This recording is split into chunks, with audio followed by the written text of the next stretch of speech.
বহুত জেগাত সাধাৰণ যোনখিনি বড়ো মানুহৰ মাটিও তেওঁলোকে কাঢ়ি লৈ লৈছে মুখৰ বিনিময়ত মানে চুক্তি কৰি পেলাই বড়ো মানুহৰ এটা সংখ্যালঘুত পৰিণত হৈছে এই ক্ষেত্ৰত আপোনালোকৰ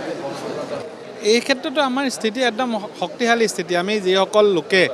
অবৈধ বাংলাদেশী মূলৰ লোকে যিসকলে আহি অসমত মাটি দখল কৰিছে তেওঁলোকক আমি উচ্ছেদ কৰি আমাৰ মাটি সুৰক্ষাৰ কাৰণে চেষ্টা কৰিছোঁ আৰু ইতিমধ্যে 1 লাখতকৈ অধিক বিঘা মাটি য'ত মোৰ সমষ্টিতে প্ৰায় 12,000 বিঘা মাটি উচ্ছেদ কৰি মুক্ত কৰা হ'ল আৰু এই ক্ষেত্ৰত চৰকাৰৰ খুব শক্তিশালী ভূমিকা মই ডক্টৰ হিমন্ত বিশ্ব শৰ্মা ডাঙৰীয়াৰ যি শক্তিশালী ভূমিকা আমাৰ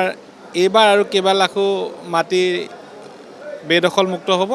এই ভূমিকাক আদৰণি জনাইছোঁ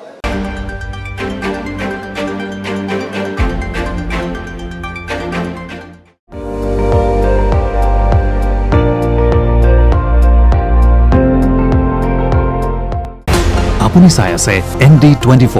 সৰ্বশ্ৰেষ্ঠ নহয় সৰ্বোত্তমৰ দৌৰ